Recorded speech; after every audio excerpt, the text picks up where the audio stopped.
yesterday I came back from our 1 week trip to Russia. So, in case you didn't know, 2 other monks and me, we were invited to an International Buddhist Forum. It was like an organization or an event. Monks and Buddhists from all over the world came, were invited to a small republic called Tuva, near to Mongolia. So I never heard about this before. I didn't even know that there are Buddhists, like by religion Buddhists in Russia. But there are actually few republics in Russia where people are Buddhists. They call themselves Buddhists and they practice Buddhism. So it was in one of these provinces that we were invited to come. And yeah, there was a big event and we were able to give some speeches and meet other monks and meet the people, the locals. So I don't speak much Russian actually, because my mother, she's from Poland, so I can speak Polish fairly well, and I'm learning it actively. Because I want to share the Dhamma to people in Poland, because that's the language I know. But because I know Polish, I can fairly understand Russian really well. So it's not that different. So sometimes I used to learn Russian by the side and speak in Russian with one of the other monks. Because there's one monk in our monastery who's actively learning a lot of Russian. So I always talk to him in Russian. And somehow we were invited, our monastery was asked to send a delegation as well. So together with other monks, Swaminathan is from Sri Lanka and lay people, we were part of the Sri Lankan delegation to that event. So it was a great opportunity for me to speak about the Dhamma in public, because what we found out was that people there, what we call Buddhism, not much was left. People there, they were very kind-hearted, very hospitable. That means they did everything they could to make us feel welcome.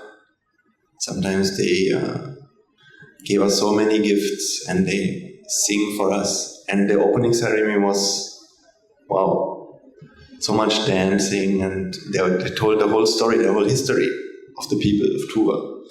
So we had to join that. It's not the most, let's say, normal thing for a monk to join these things, but I guess because people don't have that understanding of where a monk should be, and it's like if somebody would invite a monk to a wedding, right? Would you do that? It just doesn't fit somehow.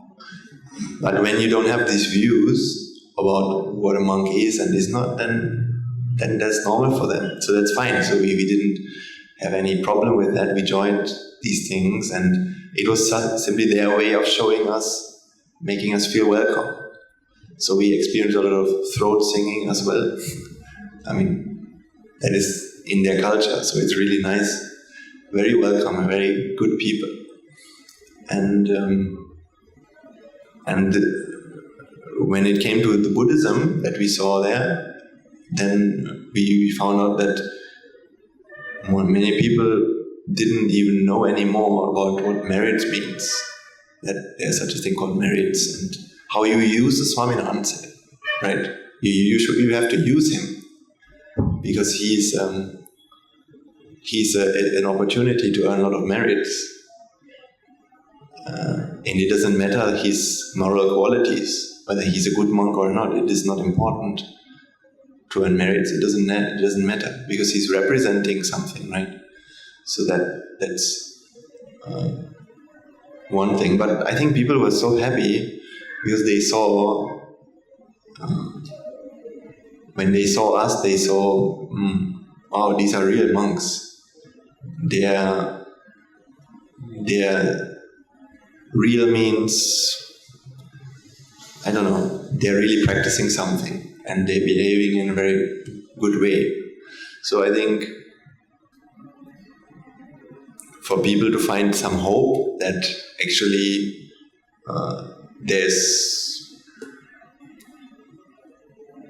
because see, when we are coming here, we are discussing the Dhamma, but I think if you would ask most people in the world, what did the Buddha teach and is it easy to understand? Most people would say, oh, it's far from easy to understand what the Buddha taught. I met a monk from Bhutan on the airport and he told me to really understand what the Buddha taught, it's, you go one level and you just go deeper and deeper and deeper, but it's really hard sometimes. And he told me, but sometimes you go to other religions and then you just start believing whatever they tell you and you don't have to worry about it. So, I mean, that is what people think. So, anyways,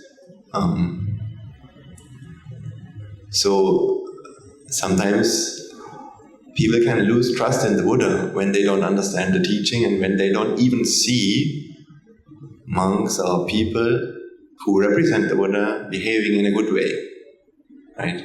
Sometimes we can lose faith in that. So it matters a lot whether you can see someone who's following the Buddha's teaching, who's showing a certain moral purity, because it gives you trust that the Buddha must have been, there must be something in the Buddha that is worth doing, right? What do you think? Without people like these and without having learned,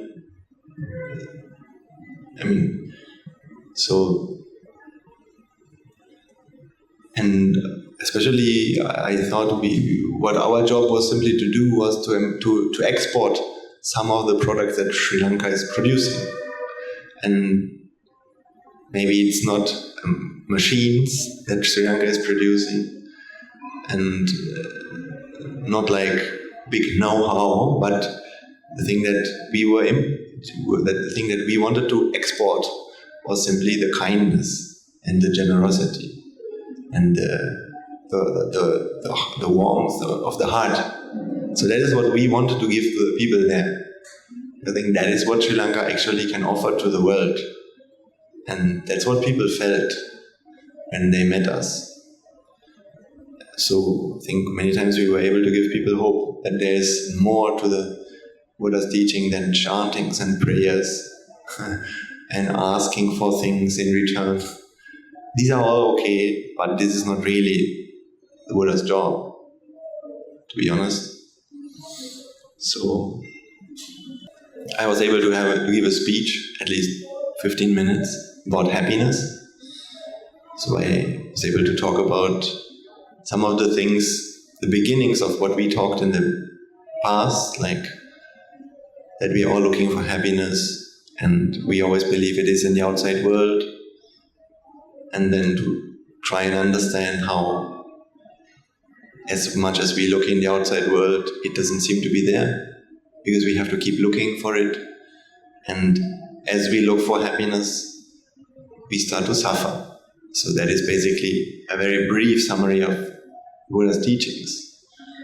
And it was good because the people there, they had never heard anything like that. So it was very practical and very relatable to everyone's life. So, yeah. We'll see what happens. Got some contact. And our mission was only to serve. We didn't want any money or anything, just to give what we had received from our teachers.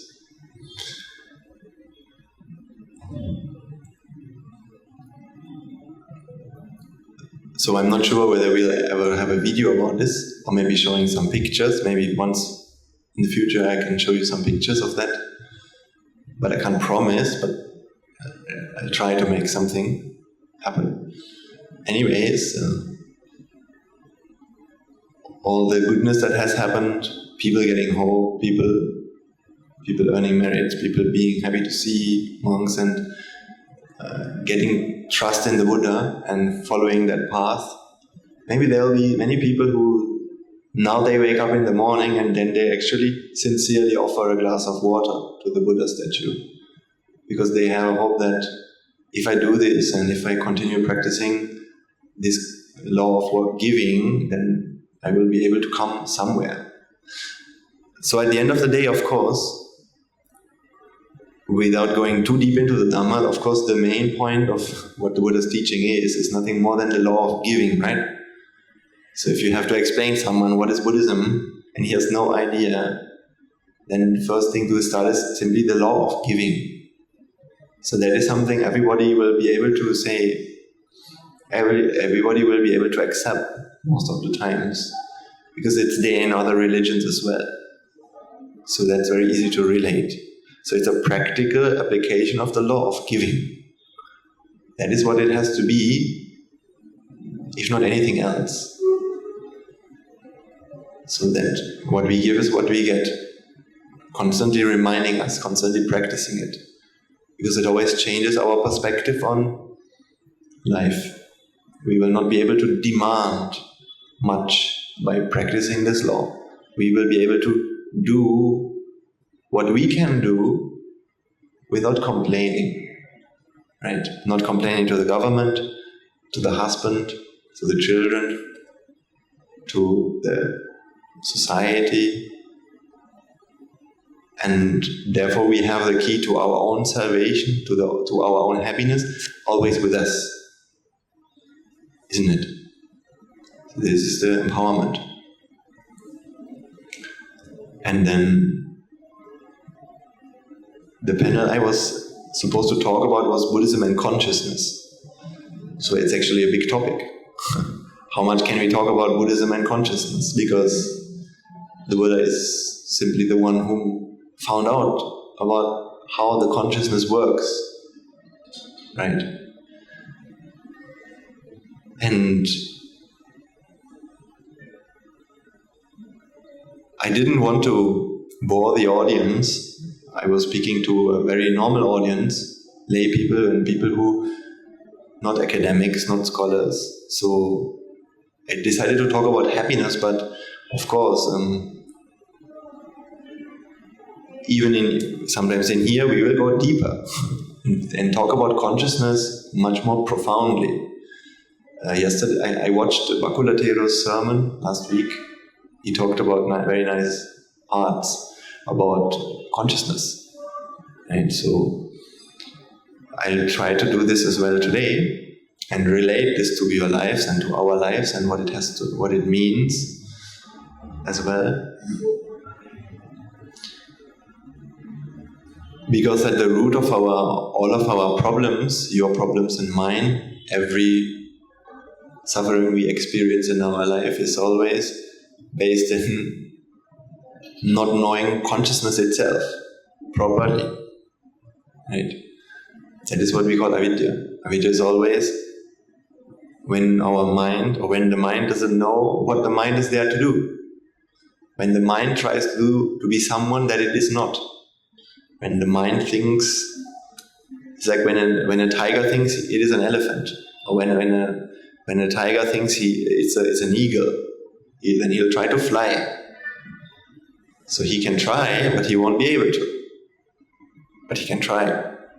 And when he tries, he will try to jump from a building, thinking that he will be able to keep himself in the air.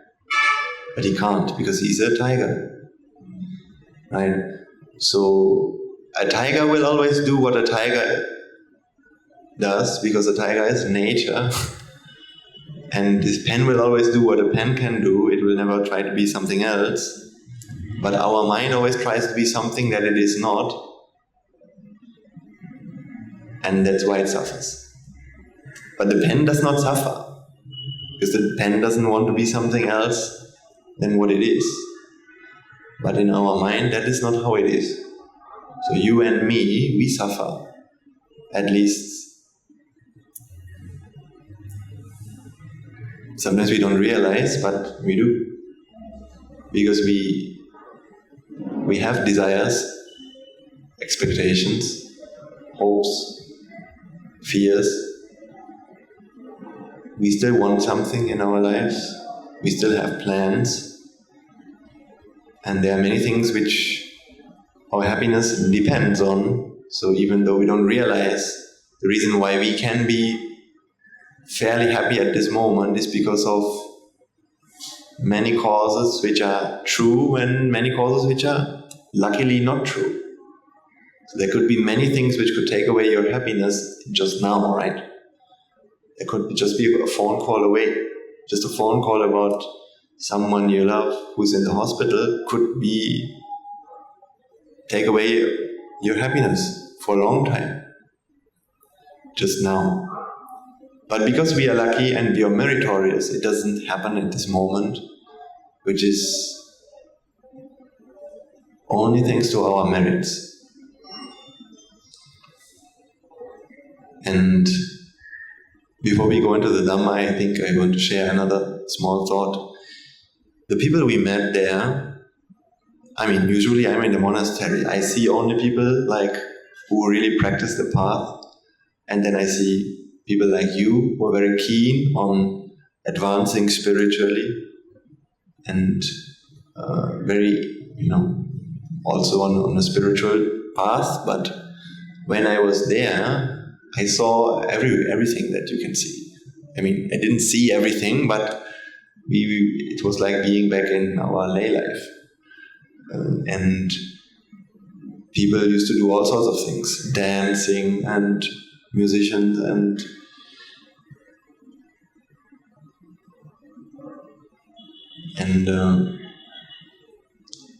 people doing their, politicians and we met many successful people. But I always felt how useless, how utterly useless all of this is. All these people that we met, they might live a good life, but what's the point of this? What is really the point of any of these things? Because they got a human life, so hard to get, really hard to get. The Buddha talked about this in the sutras, how hard it is to get a human life. And then people spend it by watching TV, spend it by becoming successful, by flying around the world and eating different foods. It's good, but it's just spending merits. It's nothing else. You don't earn anything, and 80 years is a very short time. So the thing you earned so hard for, you spend by dancing, or by sometimes watching TV. Something you spend so hard, you worked so hard for that, for a human life. And then what do people do? Dancing. That's okay, but it's a waste of merits. It's a waste of human potential. We met people, they practiced for 2 years throat singing. They were very good, very, very good.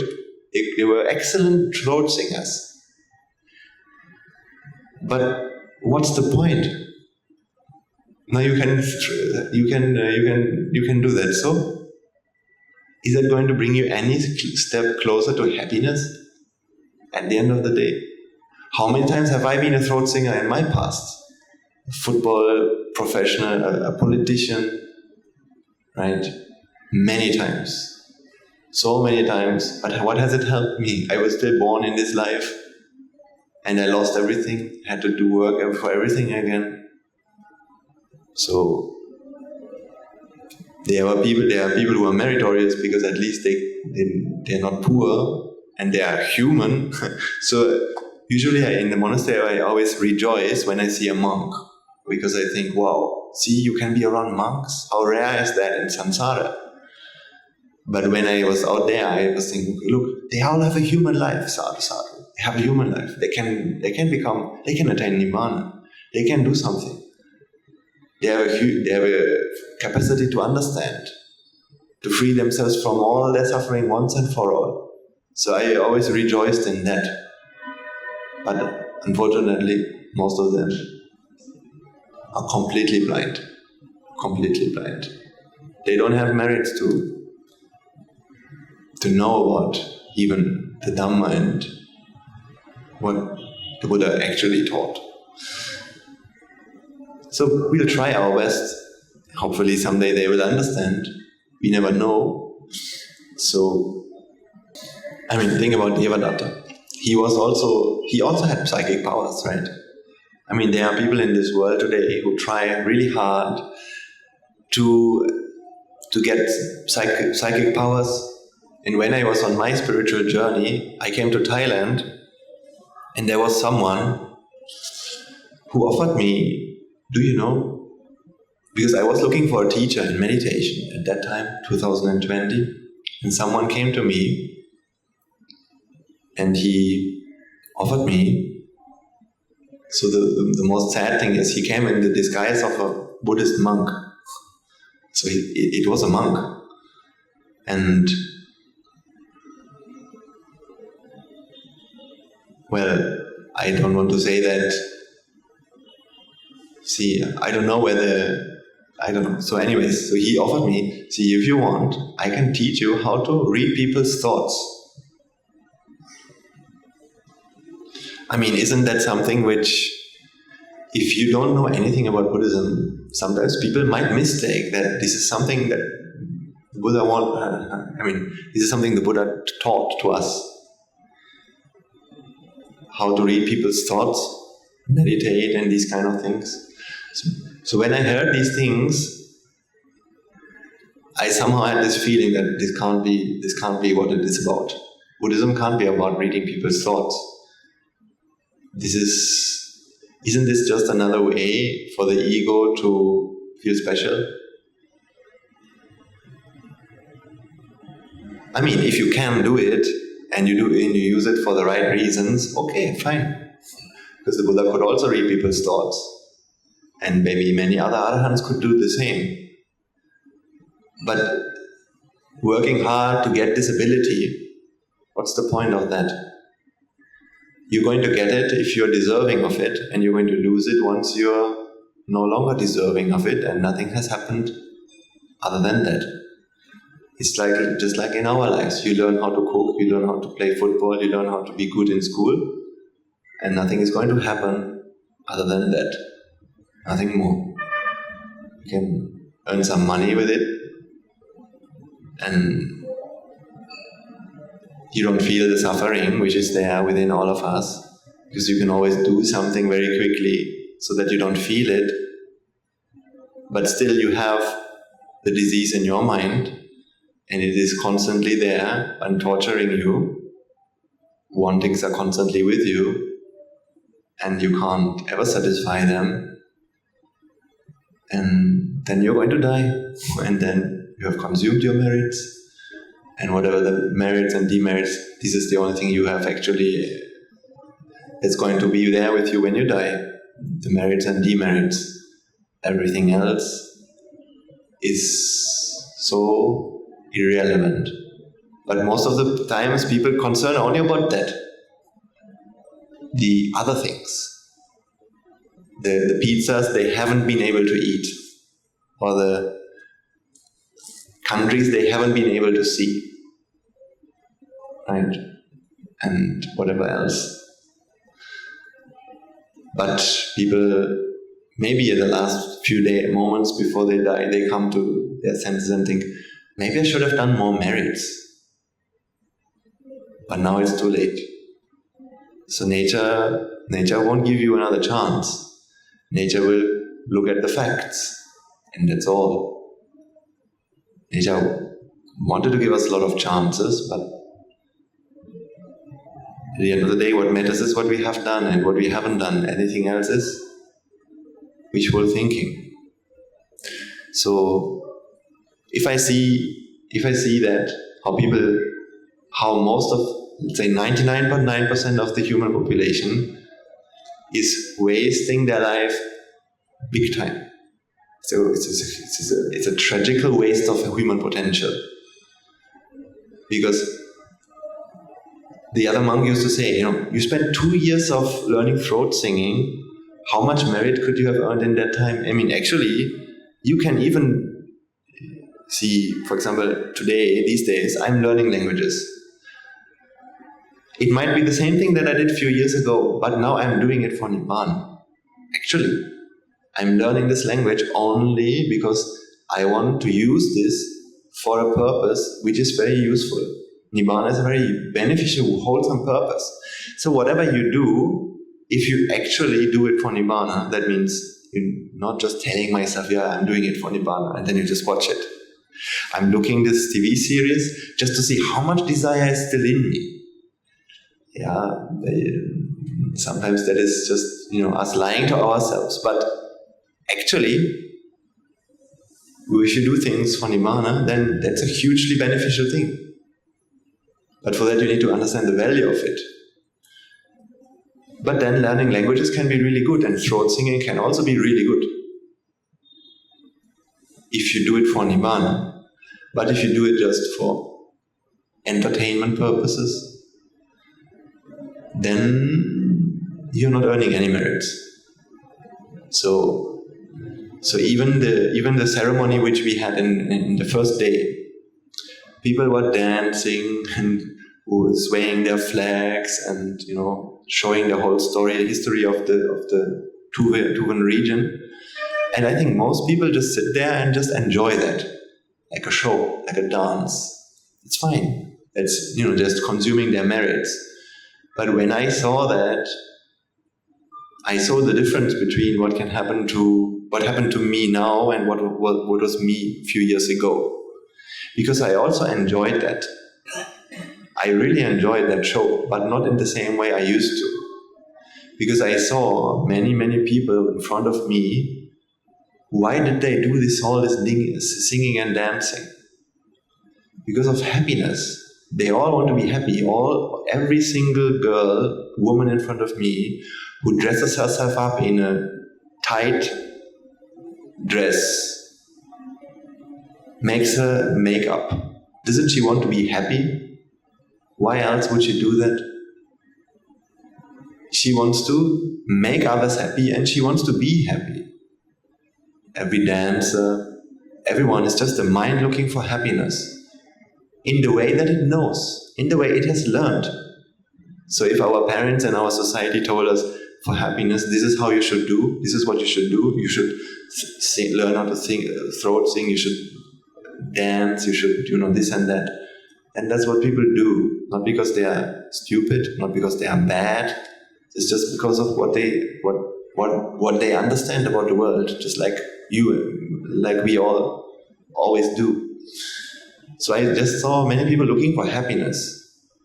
Luckily, they found the Buddha in some way. So they danced for a Buddhist forum. So we can say there might have been some merits involved. So that's good. But I saw this ceremony as a demonstration how there are so many people who are just looking for happiness and looking for help. And it really made my mind so resolved, okay, I need to do everything in my life I can to help people find the right path and not to waste their life and not to make a waste of this human potential. And then I was there simply wishing Nibbana to everyone I saw dancing. I just wished Nibbana. So I earned a lot of merits in that ceremony. I can't say I was suffering, I enjoyed that. But this enjoyment I felt was not simply enjoying a dance. It was something much beyond. Because I saw a suffering mind in front of me and I wanted to wish Nibbana to them. So it made me so determined. I should do everything I can to help people escape from this journey of samsara. And like that, I was able to earn a lot of merits. The same ceremony, I earned a lot of merits. Most people who were there didn't earn anything other than spending merits. And that is not because I am better than them. The only difference is the views in our mind. Once you have certain views, it's so easy to earn merits. You don't have to do anything. But if you don't have these views, then you can't earn merits as well. So that's why it's a vicious cycle. In order to get the views, what do you need? You need to come to a sermon like this. And what do you need to come to a sermon like this? You need merits as well. So you need merits to get the views, and with the views, you can do more merits, right? Because merits happens with views. Once you understand the value of Nibbana, you will do things for Nibbana. But for that, you need to have the right views. Once you have the views, you can do the much stronger merits. So it's a feedback loop. Merits help you to get the right views. The right views help you to create stronger merits, which will eventually bring you more right views. And that's how you can go to become an Arahant. Because an Arahant has simply completed the views of Anicca, Dukkha and Anatta. That's it. We don't have to do more than changing our views. Right? This is the only problem we have. The views in our mind. That's why somebody who has enough merits, he can come to the Buddha and listen to a teaching, and all the Buddha will give him is views. Anicca, Dukkha, Anatta. And then, what else does he have to do to become an Arahant? Nothing. That's it. With that views, suffering does not arise anymore. That's it. So, people spend a lot of money to bring all these monks and people there, sometimes to just learn about the law of cause and effect, to learn about the law of giving. So that is the only benefit that came out of it, this one view. Okay, so if I want to change my life, I should start giving. So this is the drushti that they acquired. But for that they had to pay a lot of money, or better to say, it was because of a lot of merits, it was possible. I will talk a bit about the Dhamma now. Bhagavathero, in last week's sermon, he discussed already to some extent a very crucial point in this discussion of the Dhamma. So now something that we know, so when we're talking about our lives, there's good and bad in our lives. As an example, yesterday the driver picked me up from the airport, and naturally a car can be in two states. The car can be clean and the car can be dirty, right? Good and bad, beautiful or ugly, valuable or not valuable, clean and dirty. See, what we do in our lives and what a mundane person does in his life is try and go from one to the other.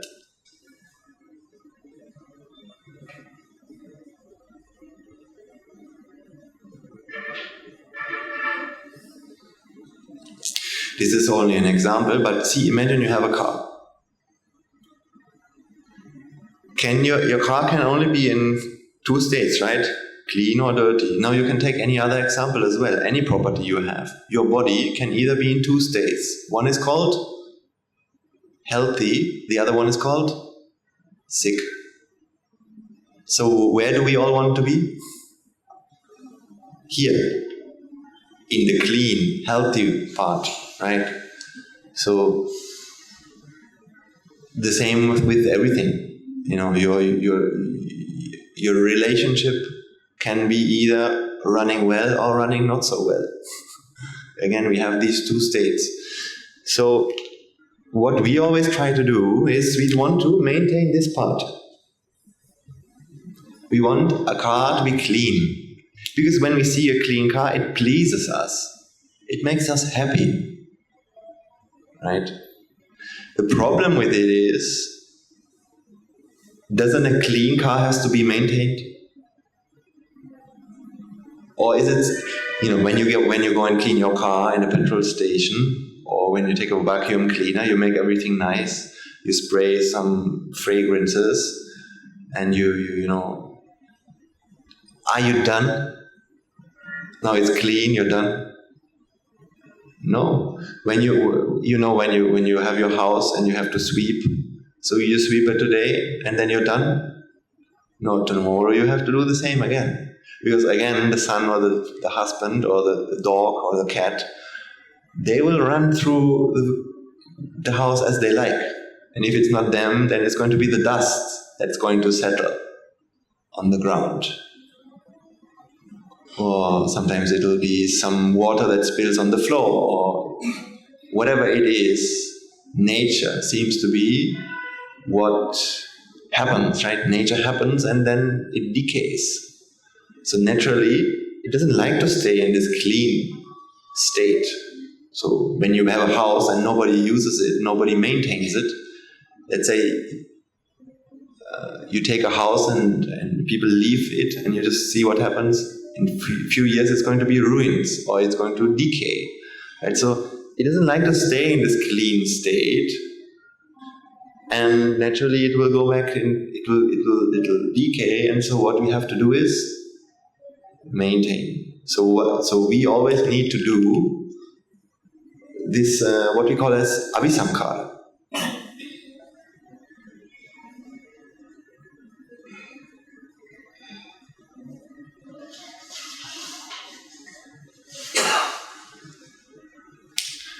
Abhisankara means this is the effort that we need to apply to the things around us, to our body, to our mind, to all the things to which our happiness depends, right? Doesn't your happiness depend on the state of your car? I mean, how can we test it? I can ask someone and tell him, do you know what? Can you make a favor for me? Take your car. Could you just, drive against this other car, the front side, smash the lights. So if I pay someone else to do that, to smash your car, then I can test whether your happiness depends on that. Because if your car gets destroyed or broken or there's something wrong with it, if your happiness does not depend on your car, then what should happen? Nothing should happen. But if you get upset or annoyed at least a little bit when something happens to your car, now I know your happiness depends on that. Typically, with jati,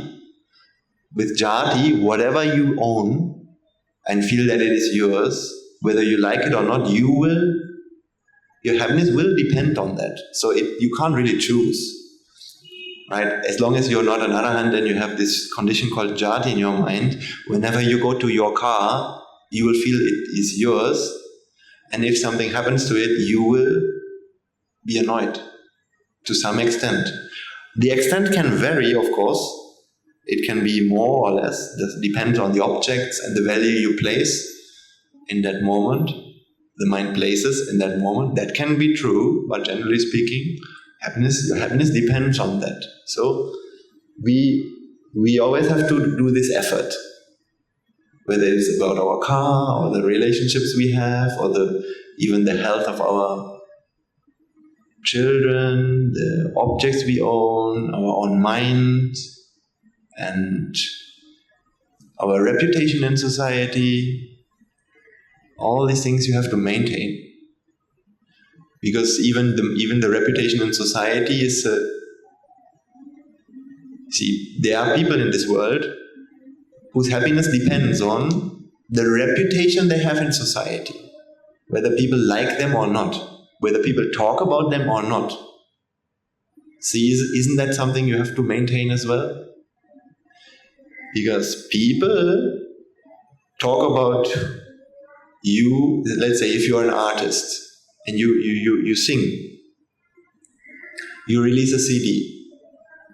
Everybody will listen to this CD because everyone is looking for something interesting, for something more, for something new, because none of them have found happiness yet. So they are looking for the next thing that can come to the market. And it's your CD, okay, then they'll listen to it. And then they will say, great, Some people will really like it. Some people will really not like it. So they will talk about you today, but they will not talk about you next week anymore. Because next week somebody else has released their CD and that's what they're going to talk about. So if you want people to talk about you, what should you do? Now you have to release a CD every year. No, that's your curse. So that's how you have to maintain. And when people don't like it, see,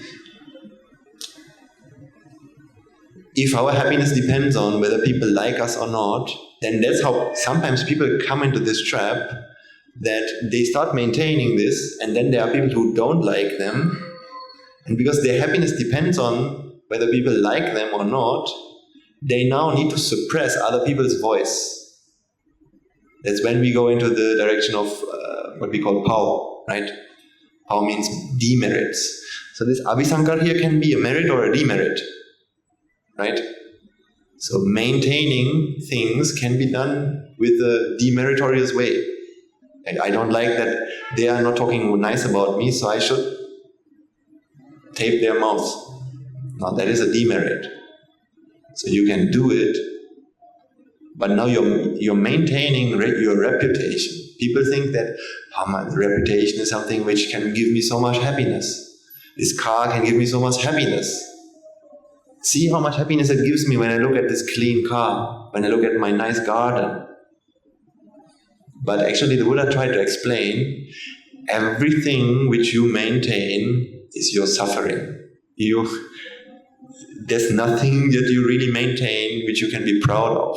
But you're maintaining only, the objects are not the problem. But as soon as we feel that they are valuable, and we try to extract happiness out of them, actually what we are maintaining is the cause of our own suffering, right? So when we talk about the Dhamma, one of the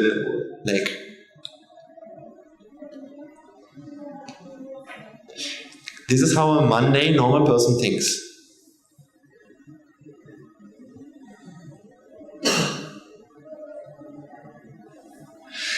There are things which make me happy.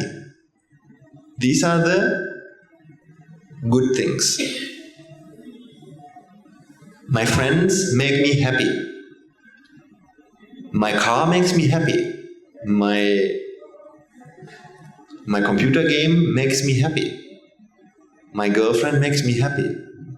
The songs I like to hear, the songs which are, the rock songs, like when you go to your your phone, wherever you have the songs which you like to listen to, and when you go to the top 10 played, these are the songs which make me happy. That is what a mundane person says.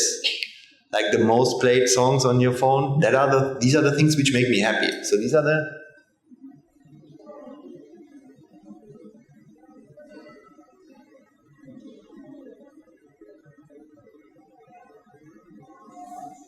the good things. And then there are the other things. The things which make me sad. The songs which are boring. So sometimes in radio they're playing boring songs. Sometimes people do something to my car. They scratch it. They steal it. These are the things which upset me. Or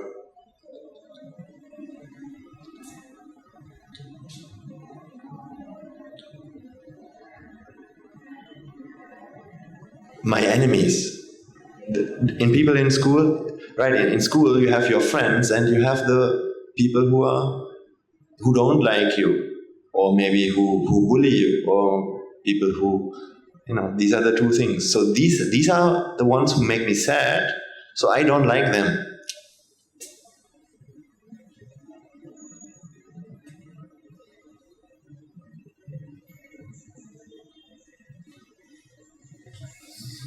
And for a normal person, these two things are completely separated, right? One thing has nothing to do with the other. Like this. So then they are my friends, and then they are my enemies. But this has nothing, seems not to have anything to do with this. So naturally, what does a mundane, normal person always want to do? Make this as big as it can be and make this as small as it can be. And then that's how people spend their life. Spend as much time as I can with my friends and spend as little amount of time with my enemies. Listen as much as I can to the good songs and try not to listen to the boring ones.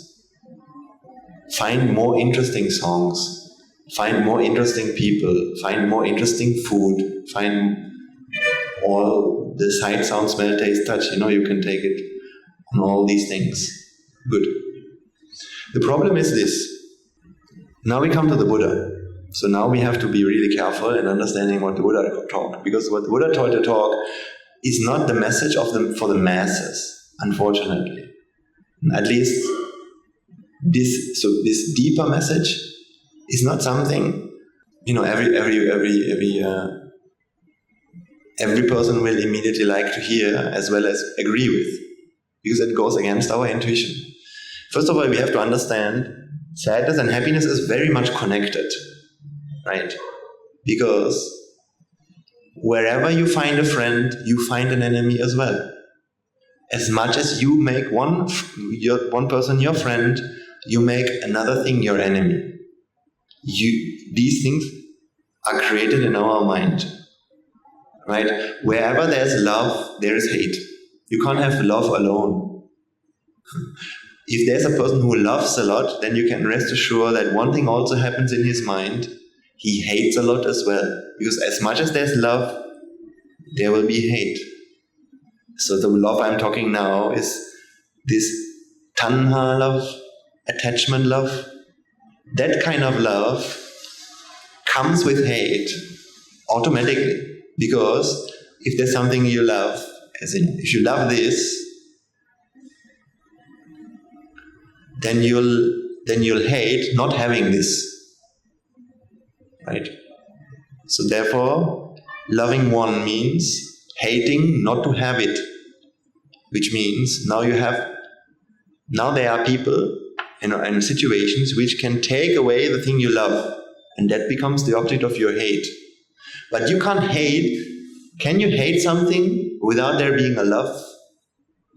Can anger arise without desire? No, right? Whenever you're angry, let's say you're angry because I don't give you this. So what does it mean? What does it tell me about you? It means you love this. If the love for this wouldn't be there, could you be angry about not having this? Can't. So you see, these two things are created both from one common root, which is desire.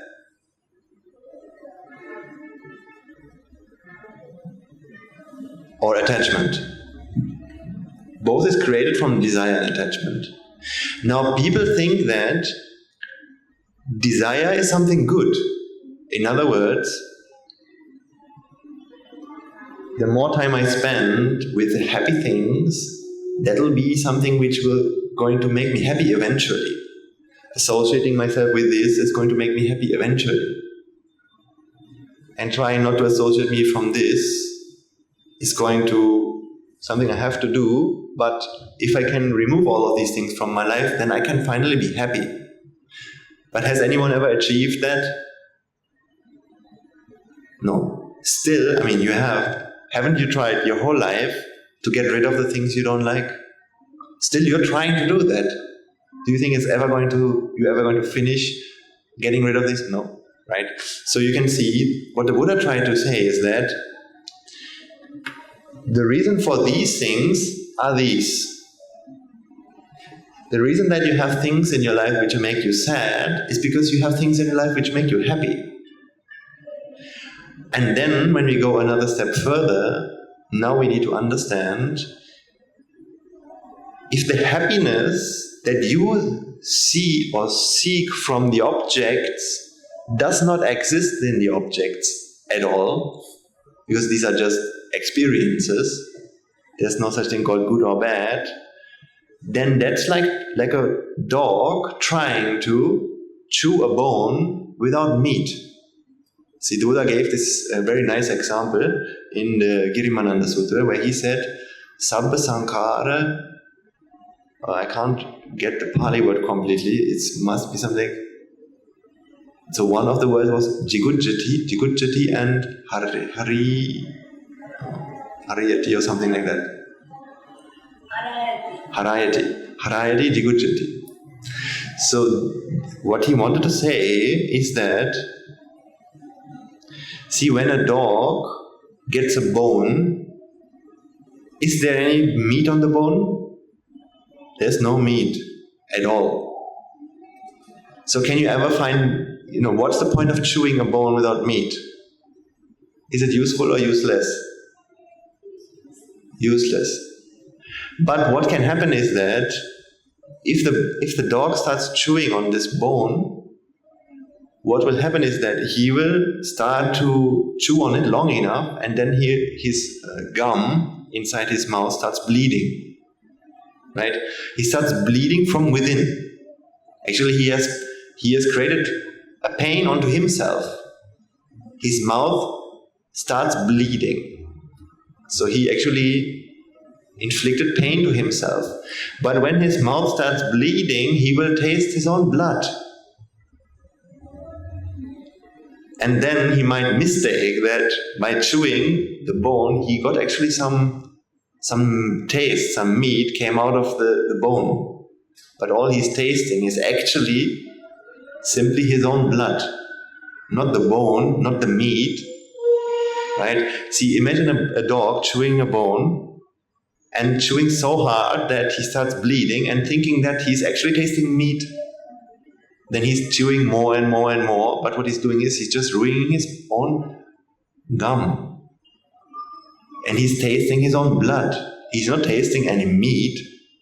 And the Buddha tried to explain that you and me, Puthajjana, normal people, are like these dogs. They go to a cafe and they buy a cake and they eat the cake and they think they're experiencing the pleasure from the cake. But what they're experiencing is the release of vexation or suffering in their own mind. Which means actually what happens is the blood in their own mind, that's what they experience, thinking that what they experience is the cake. That's why they want another cake. Because they think that they get something from the cake, but the cake is only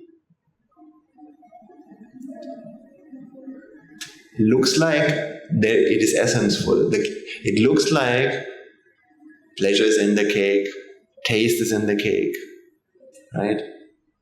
It looks like that to us because of this insanity of our mind. But there's nothing in there. There's absolutely nothing in the cake called pleasure or even called taste. Right? None of these things are there, but we believe so. That's why we want it over and over again. But we don't realize that what we're actually experiencing is only our own blood. So he gave that example. So that is what he thinks about us. I mean, that is the insanity he came out of and we are still in because of misunderstanding our own mind. And that's how sorry he feels for us. So he would never feel jealous about anyone indulging in a piece of cake. Not that he would condemn or insult anyone, he just feels so sorry. And we need to understand what really happens. So in the past I explained to you about pleasure and vexation, and whenever you eat a cake, I urge you to contemplate at least on this fact. Whenever you do, what is this pleasure that you experience? Does it come from the cake, or is it not simply the vexation which was built up in the mind, which gets released? Which means you came with a wound, and now when the cake came, it started bleeding, and that blood is what you experience. You're not experiencing the meat of the cake, because cake has no meat. You think it has, we think it has because of avidya, right? That is how we have to understand this. So anatta, this characteristic of anatta has a lot to do with this understanding of essencelessness. Essencelessness. So I'll explain about this today as well more, right? No essence is there. It's like there's a bone. Is there meat on the bone? So if you try to eat a bone to get meat, useful or useless? Useless. So this understanding is not the same, like, because there are people who say this, everything is empty, right? There's nothing in this world, and these kind of ideas. See, that is not what I'm talking about. There's nothing. That is not what the Buddha talked about. It is to understand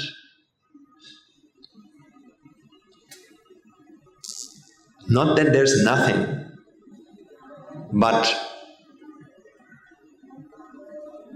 when we're talking about objects in this world, see, we always feel that value is something that exists here, and there's a fixed, unique something here. These fixed entities exist.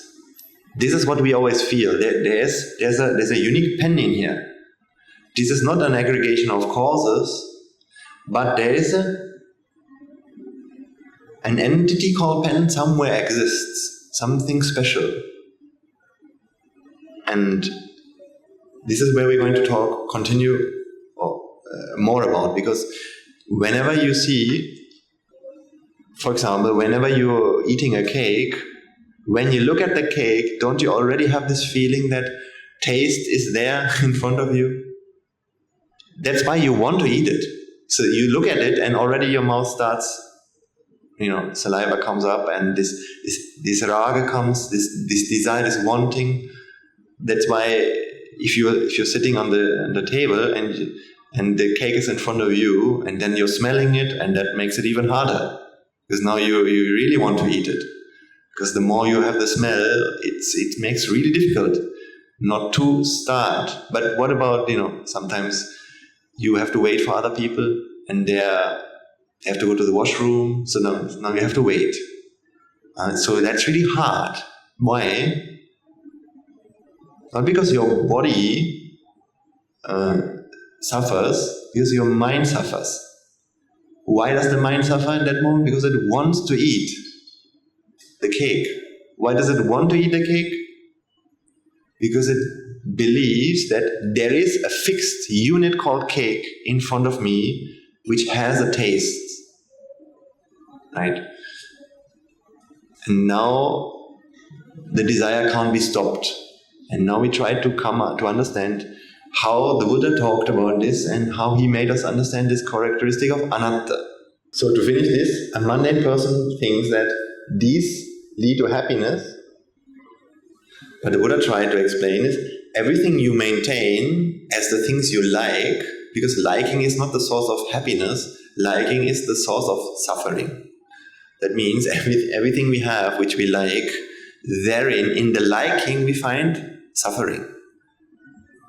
That's why the way for the Buddha to come out of suffering is not to like a lot of things and to feed the likings, but to get rid of liking. You have to get rid of liking, because liking is done with the wrong idea that there are things which are pleasurable that can satisfy us. It's not the things which are the problem, the liking is the problem. That's why that's a big mindset change from, let's say, somebody who's practicing the Dhamma to a person who's an ordinary person in the world. One person thinks liking is something good, and I should like a lot, and liking is something good. But a person who practices Dhamma realizes that liking is the only thing which keeps me away from happiness. Because if liking wouldn't be there, I would be able to enjoy everything. But because of this craziness of this mind, it feels this separation, and now it has preferences and wantings, and therefore it can never be happy. Right?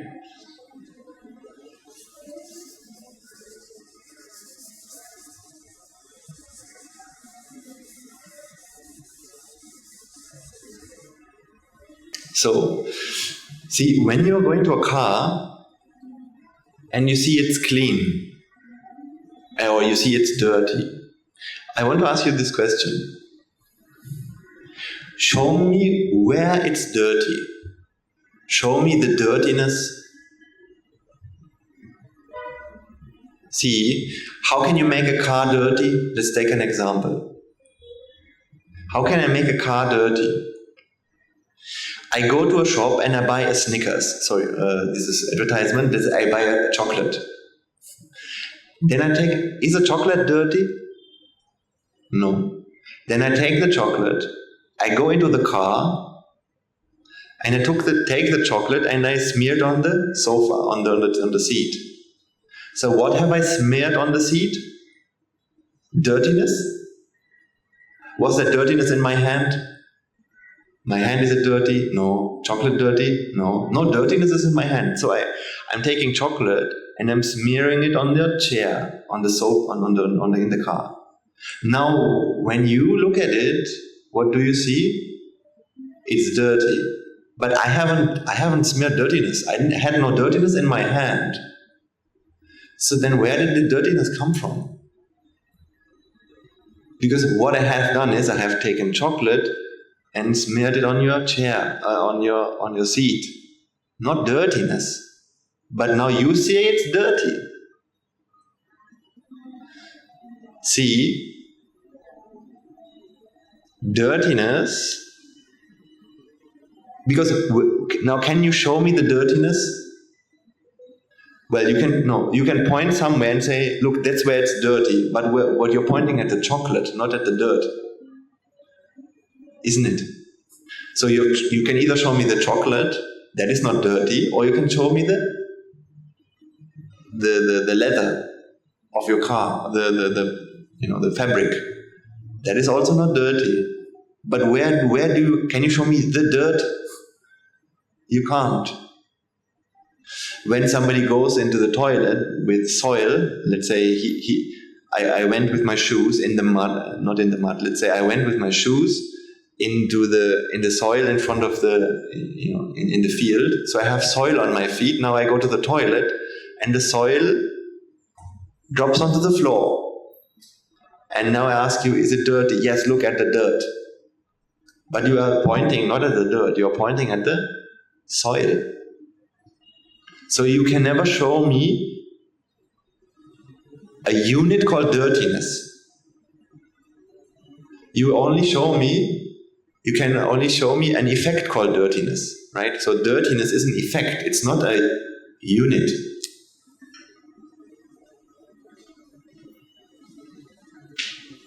What are the causes for dirtiness? You have a what do you call it? Fabric and chocolate on the fabric. So chocolate and fabric have to, in Sinhala you call it galapana, match, come together. Right? If you have the chocolate on this table and the fabric, there's a chair there, but the chocolate is here. Would you say there's dirtiness?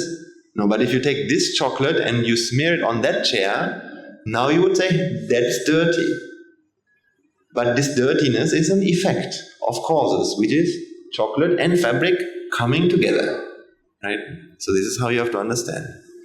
That means it's an effect. It's an emerging characteristic, not that there is an entity called dirtiness. Isn't cleanliness a virtue? Isn't cleanliness a virtue? Yes. Wanting cleanliness is a virtue. And when it comes to the way we should live, then we should always try and maintain a clean car by way of how you act. Even an Arahant will maintain a clean car with his bodily actions. If he owns one, for some reason, if he needs one, then we could say that he would maintain it in a clean way. So that maintenance he would do. And that is the maintenance he does with his body. But his happiness does not depend on having a clean car or not. That is the very difference. What's the difference between virtue of being, cleanliness and wanting to be clean? What's the difference? Maintaining the car is something that is done out of the responsibility. And that's where the virtue comes in. But the attachment is when you seek happiness through cleanliness. But happiness through cleanliness can only be sought by thinking that cleanliness is intrinsically more valuable than dirtiness, or even better to say, cleanliness and dirtiness are completely separate things. Completely separate things. It's like saying, see, the thing is, cleanliness and dirtiness are not completely separate things. Why? See, I can show you like this. Now, this is let's say when chair and chocolate is very close together.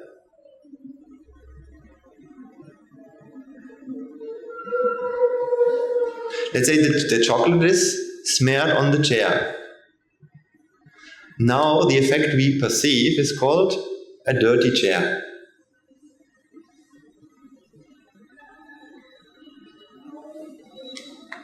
But does it create a third thing called dirtiness?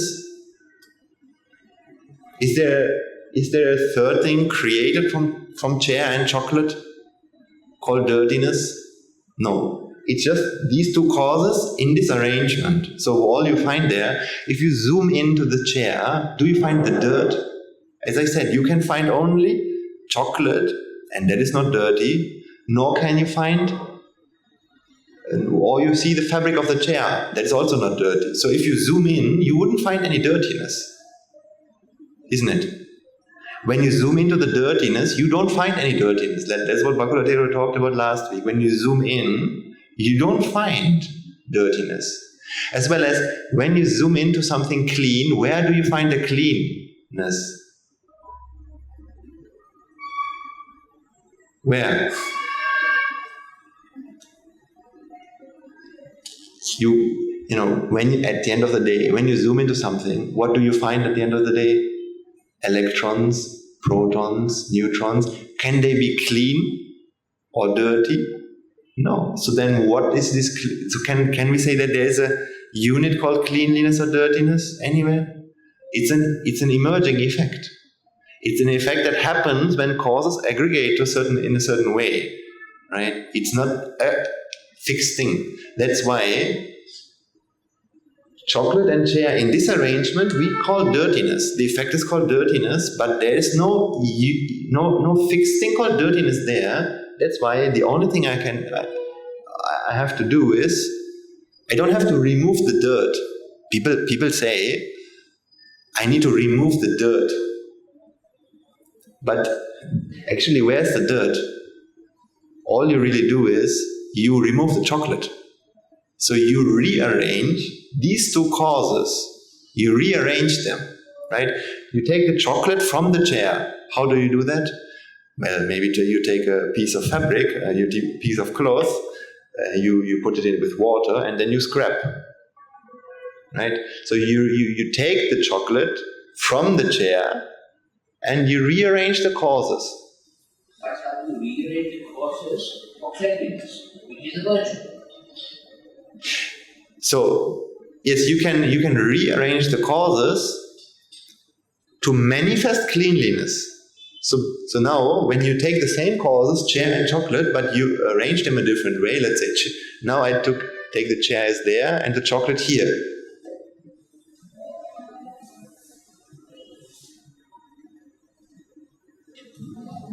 It's better to think about it like this. Now, you come and offer me a piece of chocolate. Now the chocolate is here. This chair is there. So we can call that clean, right? This is clean because the chair is clean, the chocolate is clean. So it's a clean state. The cleanliness is the state where the chair is here and the chocolate is there.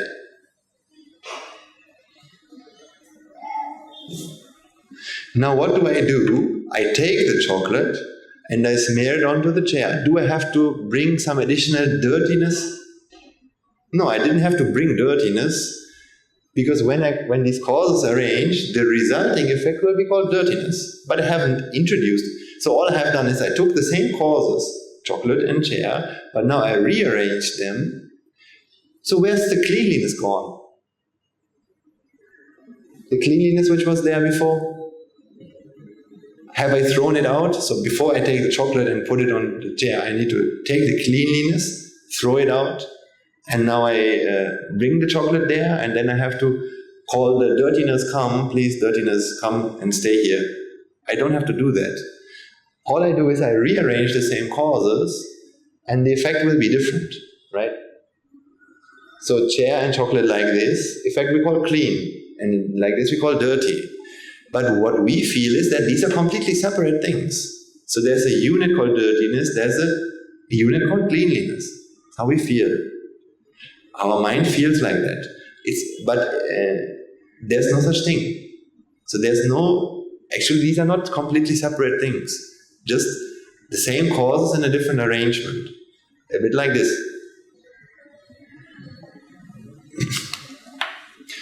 12. Can I create a 12 here?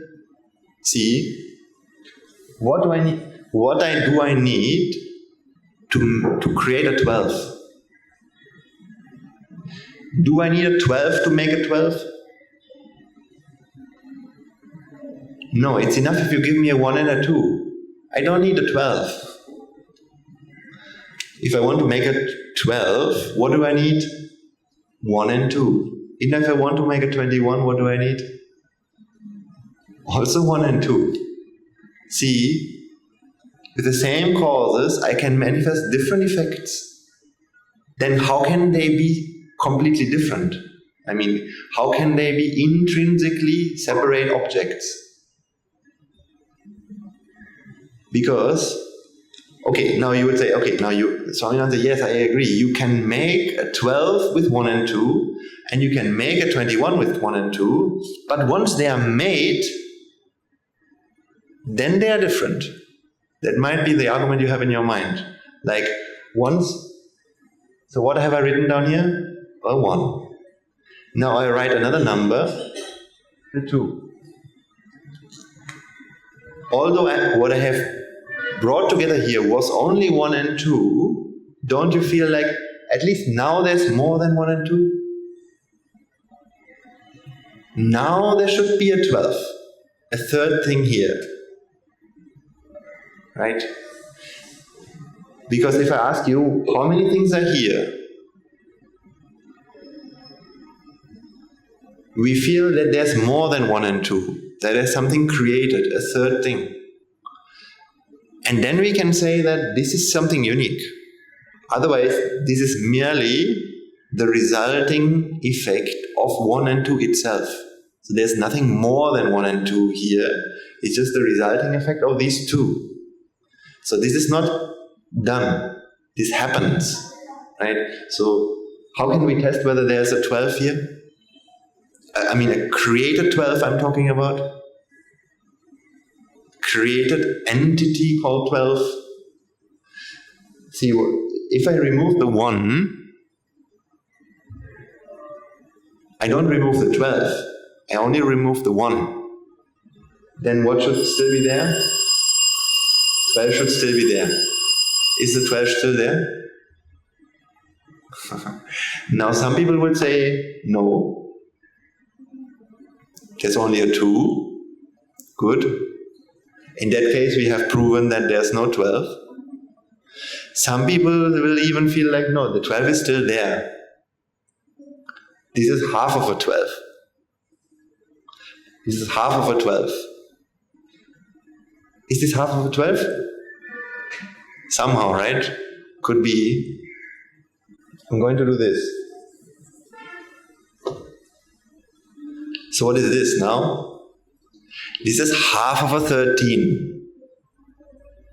Don't you feel like that? Or 3. Yeah, see, we are not sure.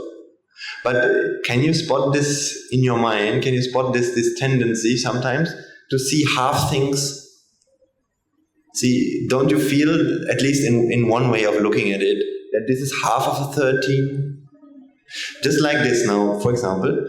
See, when I have this, you feel happy. Imagine I do this, and I leave this. Like I'm doing a sermon now for the next 1 hour, and I let this be like this. How do you feel about that? Can you focus on the sermon? If I do this,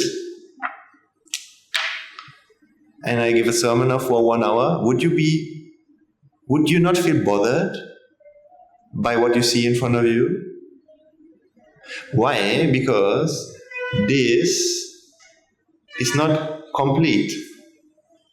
It has a part missing. You feel that this cap, it should be on this, don't you? Because now this is like bleeding out, this is like drying out. Of course it's drying out, and an Arahant will know the same, so he will also, from knowledge, he will also say, maybe it's better to close it because we want to use this.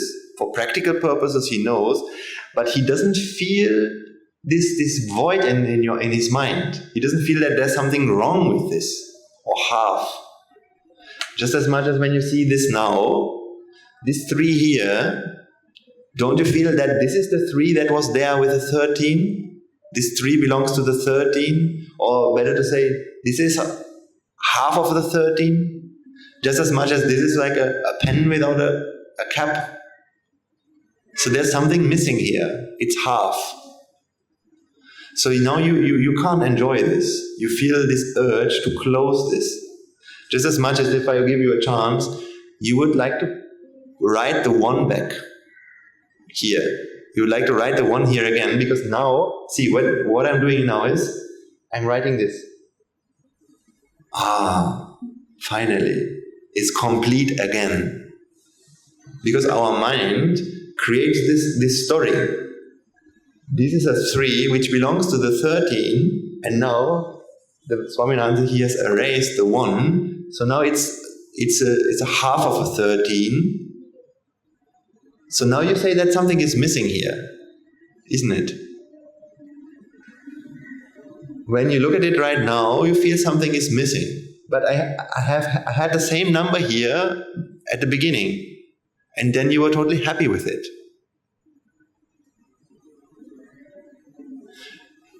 Because we feel that this belongs to something more. This belongs to a 13. That's how you feel. Just as much as you feel that these 2 belong together. So if I do this,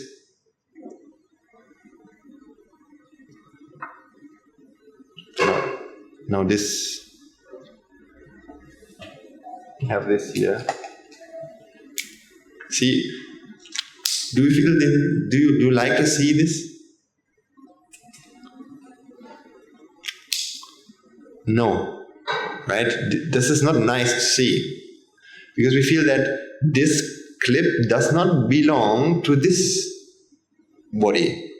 It's the other way around. So there's something wrong here. This is this feeling of separation that we have in our mind. And this is something that an Arahant does not feel. Because what we feel is this. There's a body of a pen, and then there's a clip. And they all belong to a pen. This is the body of a pen, and this is the clip of a pen. So there's a blue pen, and this blue pen has a body, and it has a clip. So there are 3 things here in our idea. There's a clip, there's a pen, a body, a clip, and there's a 3rd thing called a pen here. So this clip belongs to that 3rd thing, and the body belongs to that 3rd thing. So that's why somehow if this happens, we say this is wrong, because this does not belong to this. It's like when your neighbor's daughter comes home from school, and she comes into your house, and your child goes into their house. And you will say, no, that is wrong. He belongs to this house, she belongs to that house. Because this is separation going on, right? Feeling of separation.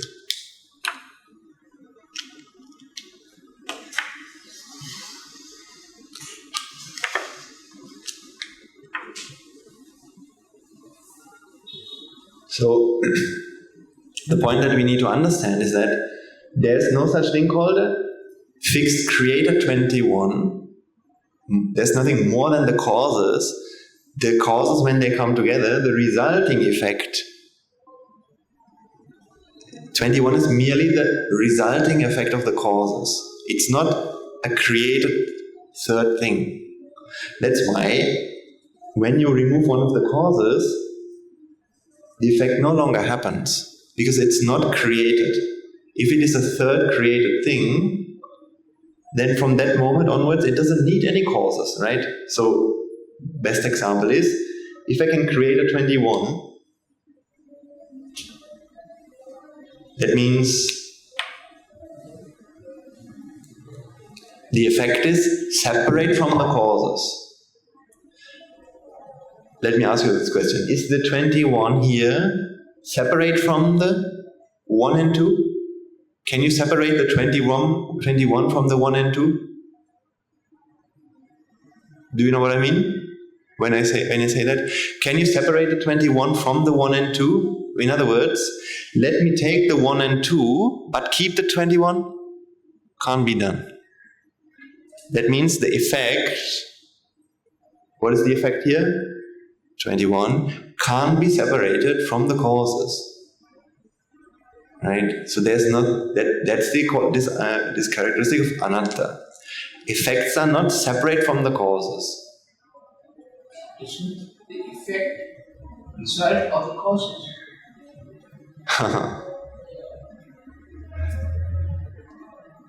Yes and no. Because what I'm talking about, you can't explain that in language, okay? You can't give... I can express my feeling, but I cannot... it goes beyond language. So when I say the result of the causes, yes, of course, it is the result of the causes, but the thing is this. Isn't a child also the result of the parents?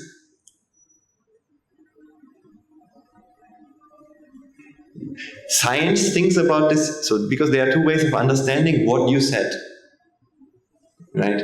The result of the causes. So, see, science believes like this. There's mother and father, and the result of that is child. So, isn't the child the result of mother and father? Of course, without mother and father, child would never happen. But once mother and father happened, you know what I mean? Does the child need mother and father? What I mean is that once child is there, isn't that something separate? So, when the father dies, does the child also die? No. It's not like... It's not, yeah, so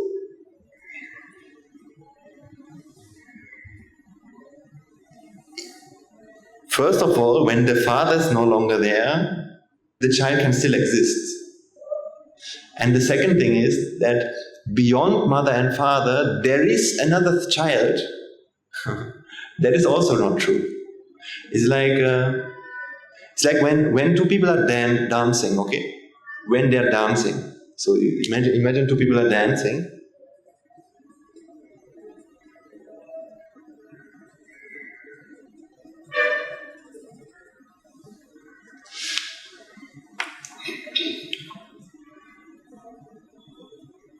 Where is the dance beyond the people?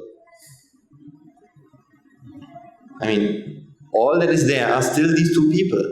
There's no third thing called a dance. There's movement of this person, there's movement of this person. Is there anything beyond that? Is there a third thing called dance, like here? Hello, my name is called dance. I'm also here. While you are moving, I'm also here. No. Not even while they are moving, is there another thing? What we call dance is merely all these actions, the aggregation of all these actions. So when we are reading about the waltzer or some kind of a dance, we always read about the movement of the man or the movement of the woman, but not about the movement of the dance itself. Right? So similarly, if I ask you, when you write with a pen, let's say, when I ask you, who's doing this? You would say the pen, right? The pen is writing on this blackboard. But what is the pen doing here as opposed to the things that the causes themselves are doing? Because what are the causes in here? There's ink, and there's gravity, plastic, and these are the causes. These causes are doing something. Wouldn't you agree? But what is the pen doing itself? See, the Swaminarayan. So when you look at me, you feel there's a Swaminarayan who's talking. But what is the Swaminarayan? Bakulatero talked about this the other day as well. You have a head here, and nerves, and you have muscles, and you have skin, and brain and organs. Beyond that, is there also some created third, like another thing called the Swaminarayan? What is he doing here? What is he doing when he's talking? What is he doing when he's talking? Because talking is merely the aggregation of movement of the mouth, movement of the nerves, movement of the causes and the way that they behave. Emerges a quality called talking, but there's no another thing. At any moment, there's never ever more than that. Another thing called the Swaminarayan. Not temporarily, not permanently, in any way, there's nothing called that. All that you have is the causes themselves. But depending on how they arrange and interact, different characteristics emerge. That is my best way to explain this. So, if I want to answer your question now, this idea of mother and father is wrong. What I mean is,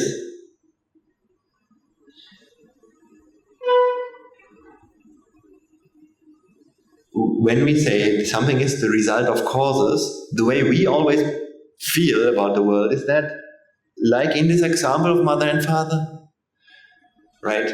So now I brought these causes together in the factory. They have brought some causes together, and now they created this pen. That pen now is independent of causes, and now this pen is what writes. And this pen is, of course, the result of all these causes. That is not what I'm trying to say, because the Buddha tried to explain this concept called Paccuppanna. And Paccuppanna means that causes in this moment give rise to the effect in this moment.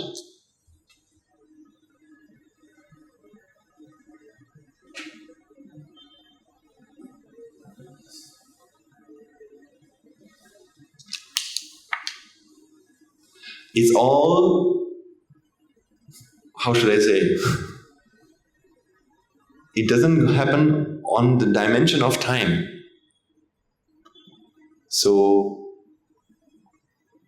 this is how it is. So that means not like one thing happened and then it creates another result, but the happening of something,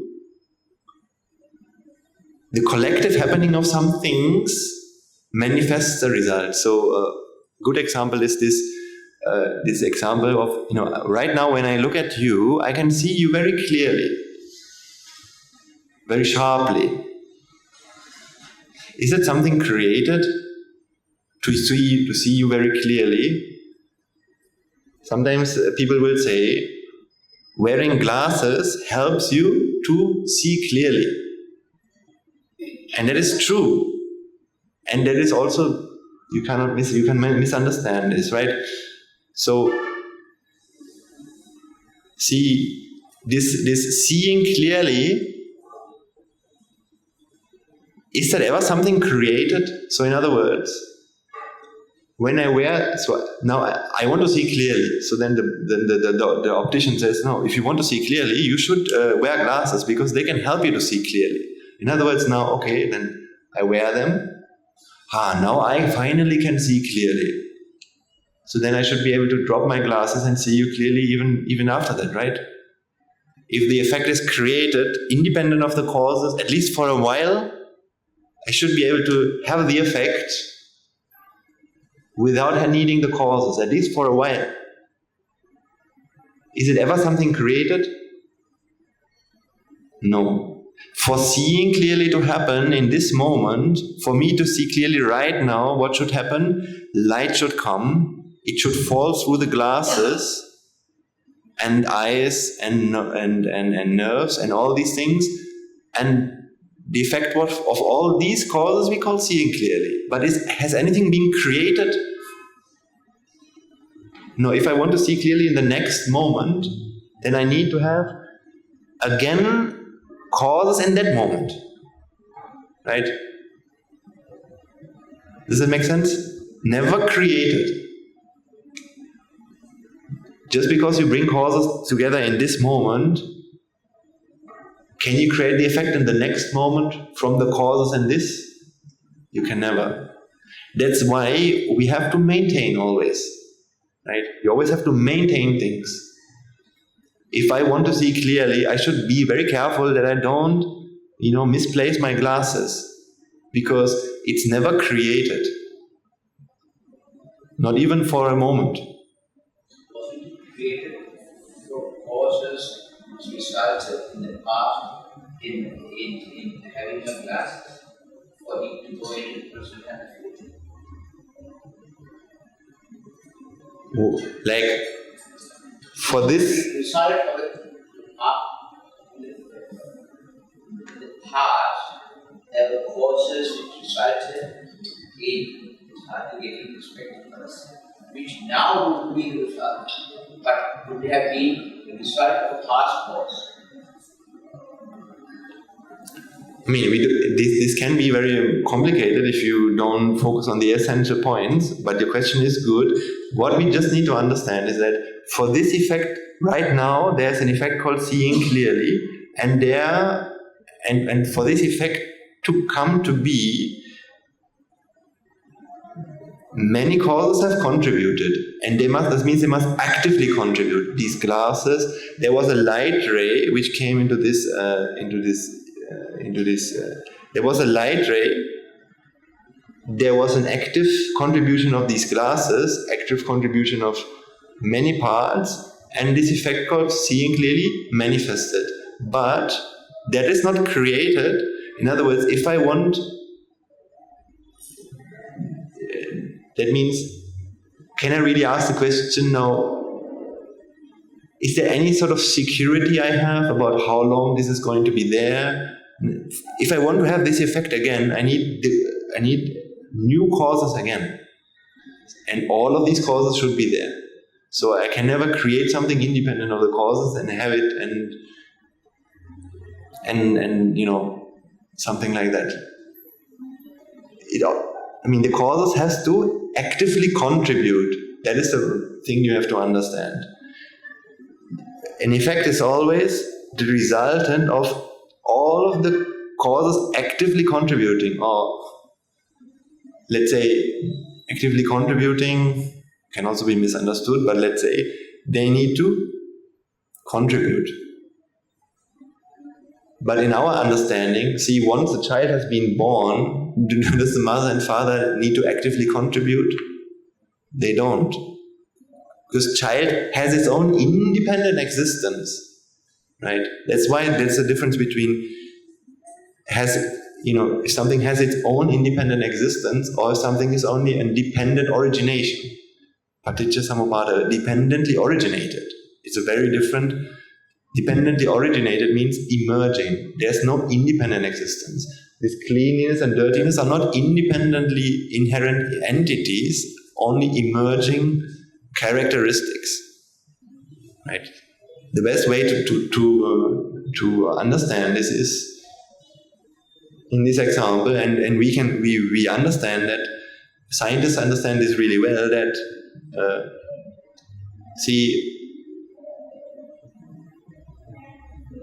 even a chair is only an emerging characteristic, because when you break it down, you won't find a chair in the causes or a unit called chair. You find atoms, right?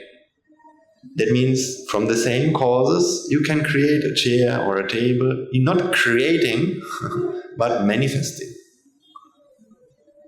As long as the causes come together in a certain way, an effect manifests, but nothing is ever created beyond the causes. Done. It's happening. Our mind doesn't feel like that. Our mind always feels fixed things, or in other words, created. This is a table, it has been created some time ago, and now this is the same thing which exists all the time. It has an age. It's why, for us, time is so real. Now, still have like 15 minutes, so I'll explain some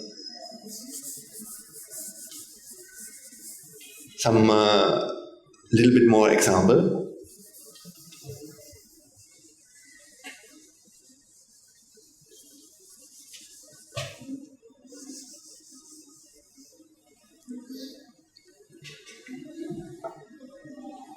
So when you really see this clean and dirty, when you see it exactly, you won't find any cleanliness or dirtiness in there. You find only a lot of causes, no clean or dirty.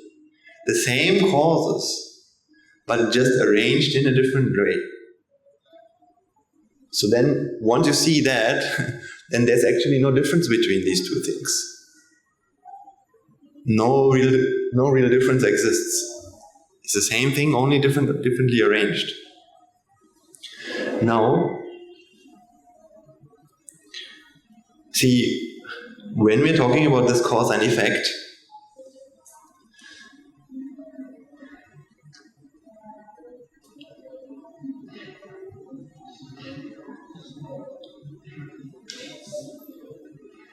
one thing we have to understand is how this taste. See, when you see a cake, you always immediately feel that the taste, like, think about the world around you. Think about the streets and the shops which are there on the street. See, I think there's a kebab shop just opposite the street. So what are they manufacturing there? Kebab. And what is in the kebab? Tastes. Isn't that the world you feel how it is? How it exists? So there's a big world around you, and there are different things are there, and sometimes things to see, colors are there to experience, and when you go to the shopping center, sometimes there's music which you can listen to. So these are always, music is something that is, like, if you think about your phone, don't you feel like music is also stored on your phone? And taste is also something that can be stored in food. So there are storages for tastes in this world where you think you're living in. See, this is how we experience the world. I mean, the Buddha tried to explain us this, that no storages exist. Storages don't exist. Which means the world as it really is so much different than how we experience it. This is really not easy to come out of this way of thinking, because we have practiced this delusion for a long time. But to understand is not so difficult. practicing takes time, but understanding is not so difficult, right? See, when we think about how taste happens, we have talked about this in the past, but we'll talk about it again today, very briefly. How does taste happen?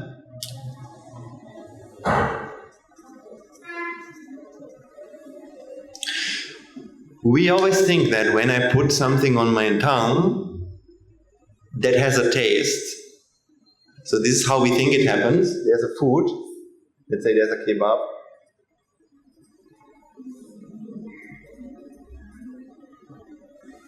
And this kebab has a taste. When this kebab comes to the tongue,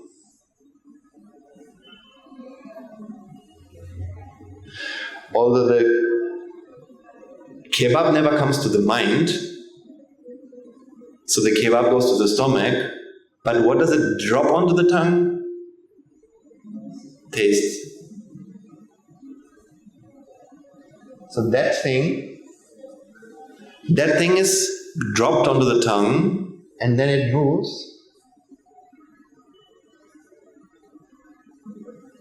Then this taste moves along the nerves to the brain.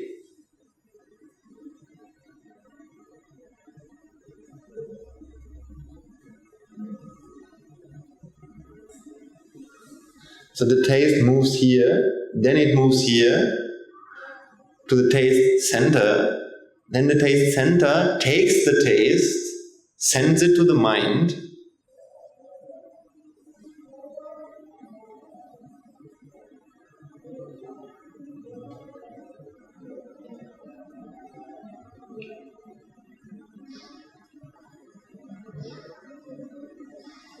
And that is where it is experienced.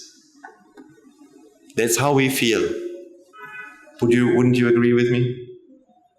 So the taste is already there, ready-made, but to experience it, something should be done. The analogy is like this.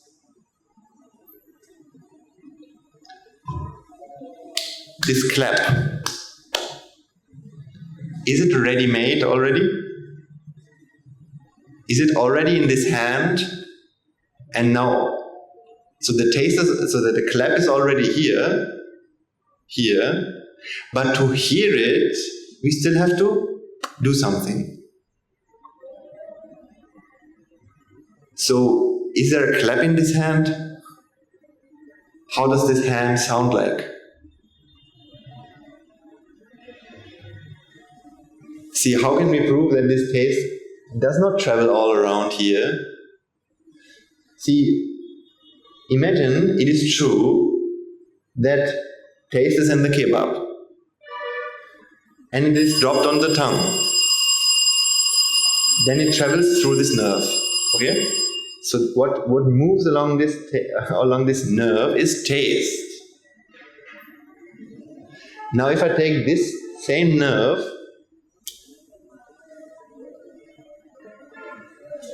and not put it connected to the taste center, but to the seeing center. So it used to be like this. This nerve, which transports taste to here,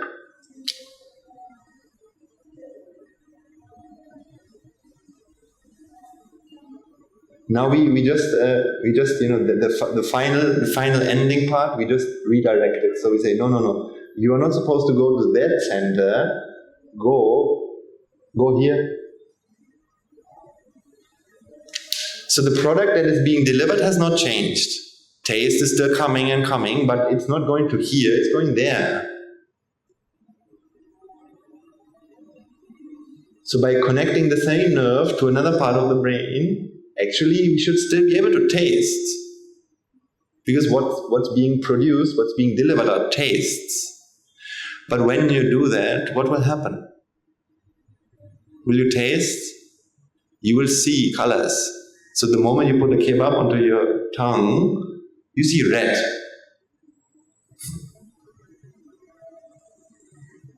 So suddenly, red will happen. So then now we have a question.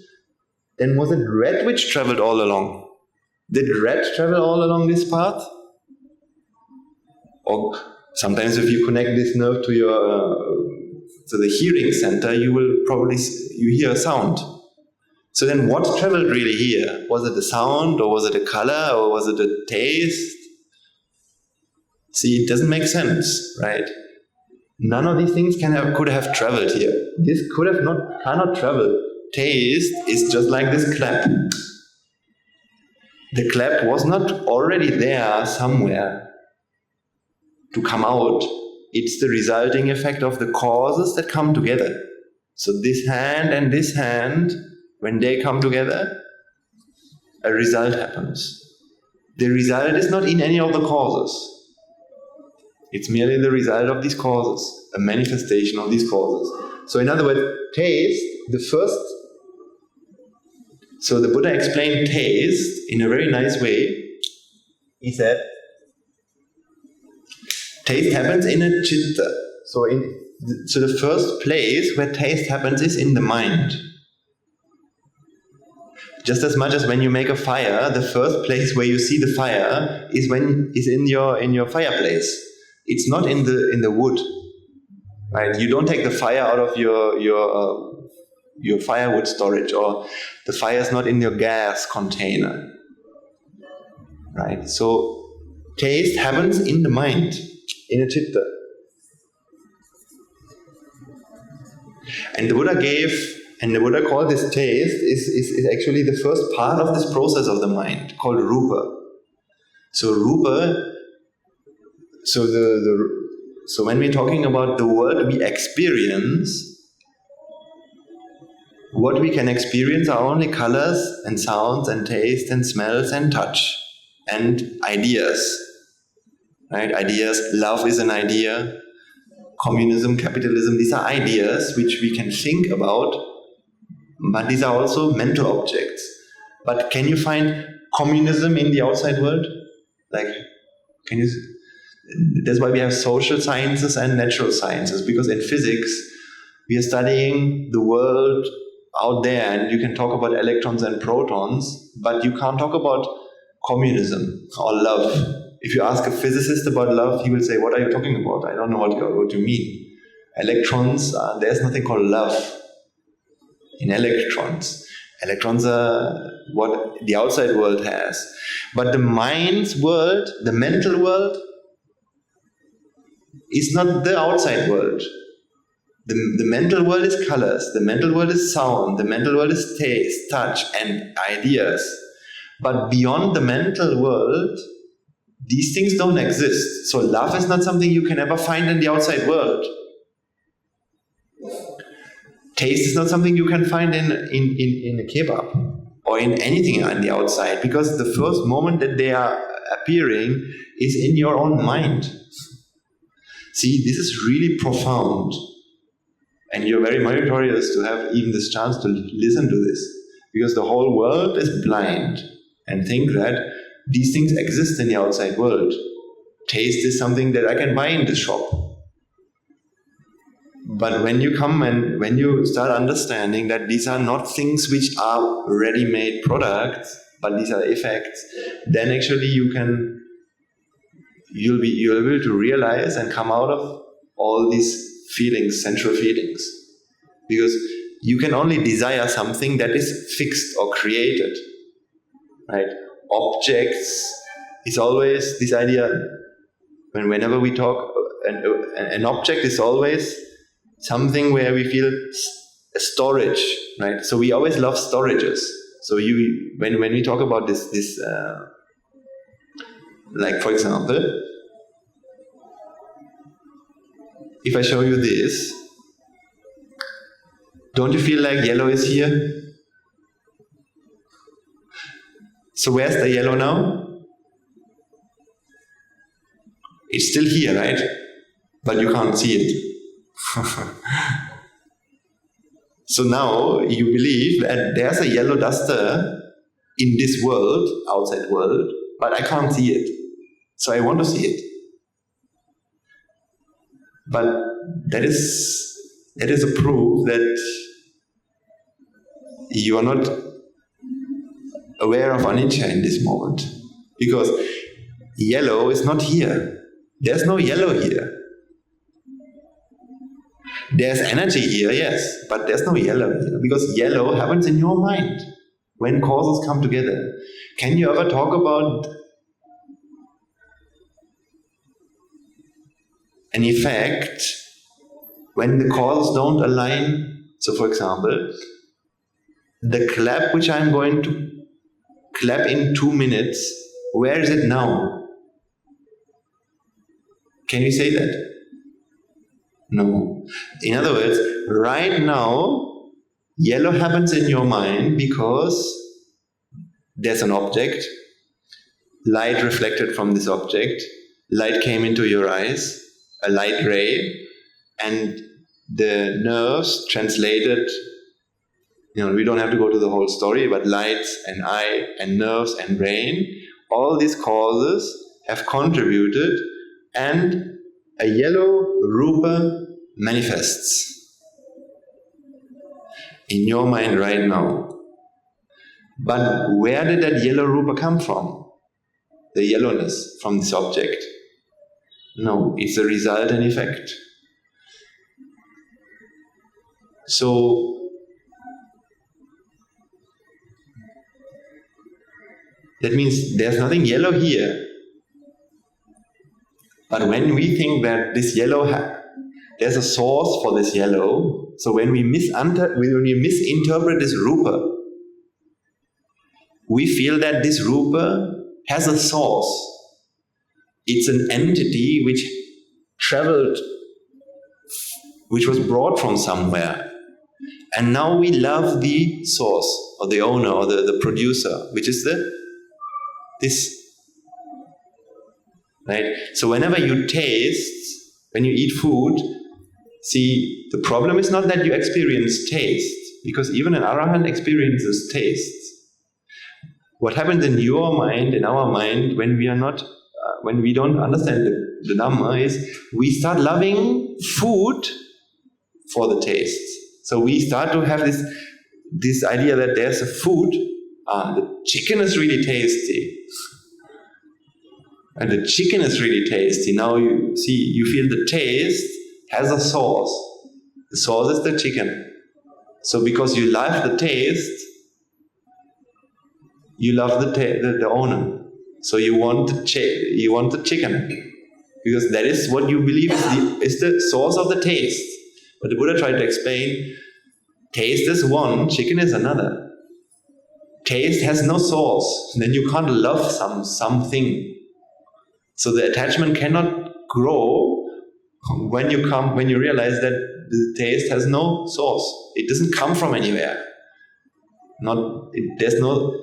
Taste doesn't come from the chicken.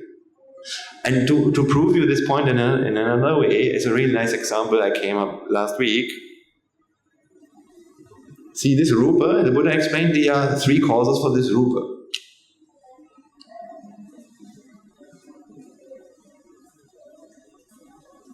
So, we have the video also, right? Oh, yes.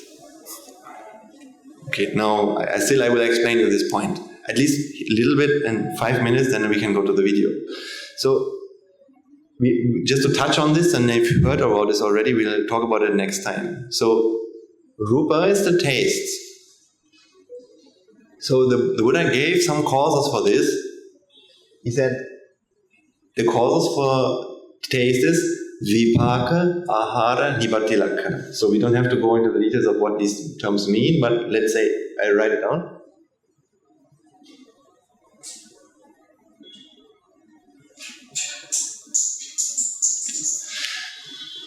Vipaka, ahara, nibati lakkana. So it's a little bit like this when you're on your computer. See, when you play a video on your computer,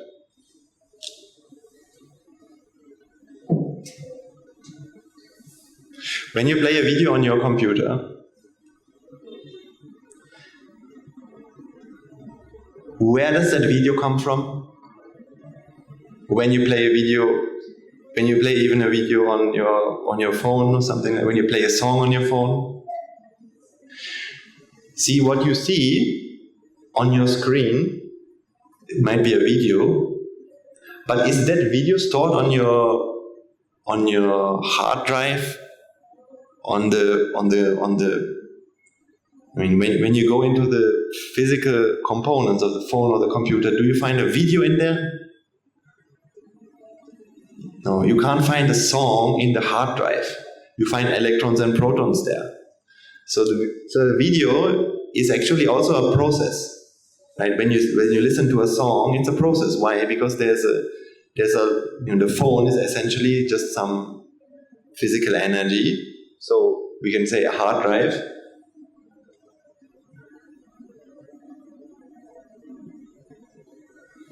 And then there's something else which we call the software.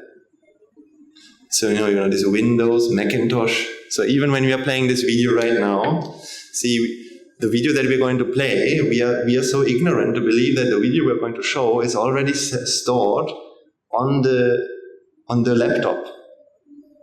So the pictures and all the things we're going to see are already there in the hard drive, but the hard drive doesn't have these. The hard drive has only electrons and protons. So this is the hard drive. Then this Windows, all the software. If I program Windows differently, if I program the software differently, the same physical components can be interpreted in a completely the other way. Right? So with their algorithms and these kind of things, algorithms, software, programs. So this is another cause of this video.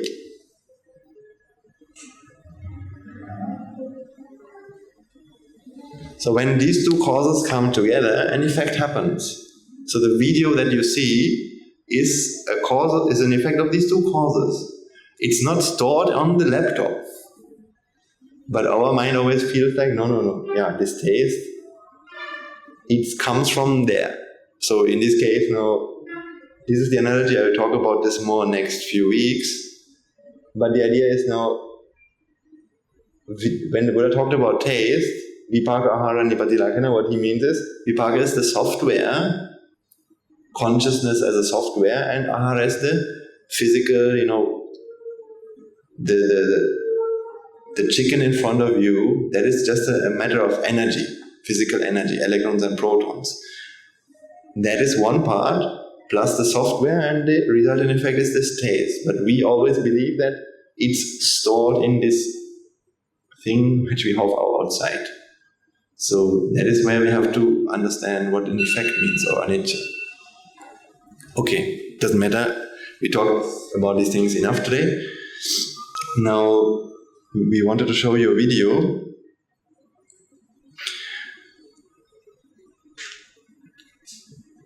To understand the video in the right context, I will explain it in a few words.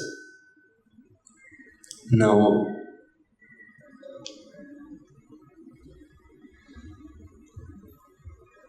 right now in the last, from 2017 until today, our monastery has grown a lot. Now we have roughly 250 monks and 170 nuns, and the whole monastic community is like people who eat every day, maybe 600, 700 people. So it's growing very quickly because, when I traveled around the world, I saw how perfect our monastery system is. I mean, the way we learn how to live as a monk is, I can say I'm very fortunate that I have this community of people, because monkhood can be a very dangerous thing if you don't know how to live it properly. You can actually, it can be the straight path to the hells, because once you misuse the monkhood, once you do nonsense in this robe, it's like the worst thing you can ever do. And so, however, because of, I guess, our teachers who know how to establish the system, as well as simply the clarity in which they explain the Dhamma, because I think bringing successful people from all over the world, from the different places in society together, and in such a, even 170 nuns living in one big building, 170 women in such a man as well, in such a dense space together. Without the Dhamma, this is not possible. I mean, people would fight with each other, and there would be fights all the time without the Dhamma. So I feel like, I mean, the more you understand how the Dhamma can heal you, the more you'll understand the value of the Mahasangha, I guess. And the people who come to our monastery, they feel this relief, and now, so there are many people who are very generous, and they want to support this mission, and they want to help the monastic community to do their job, heal the world, heal the society, and spread the Dhamma. And one of the best ways to do that is by providing the 4 requisites. It can be robes, clothes, or medicine, or food, or shelter. So in this video, some of the devotees of our monastery, together with the monastic community, but of course all the financial and other things comes from our devotees. They have built, I mean, this is I think in Dambulla, so this is not here, but in there we have a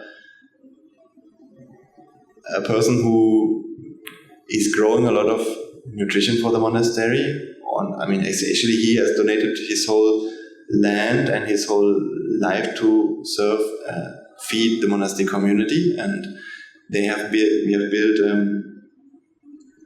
a rice storage facility there, so where rice can be stored, because of course feeding 700 people is a lot of work. So this offering, this video is about this offering. So however close you are to the monastery, some of you might be really close, some of you maybe not so close, and that's also fine. But what I want you to see in this video is that everyone in this video is very, very dedicated, and with his whole heart, first of all, to serve mankind unconditionally, without expecting anything in return, which is what we call as Nibbana, serving the Buddha, serving Mahasangha. And when Guru Hangul put it like this yesterday in the sermon, he said, like, when so many people who only want Nibbana come together, that's when miracles happen, actually. And this is really the spirit we feel.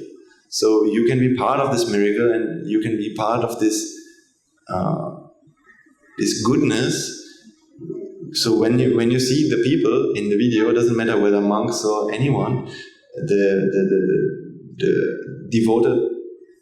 devotees, you should see a person who, I can tell you from my life, I mean, just a few years ago, I used to spend most of my life doing things for myself. For example, studying, going after pleasures, and I would have done the same for many more years, but now, thanks to the Dhamma and my teachers and the community, my life has changed, and I want only to get my salvation and help each and everyone to do the same.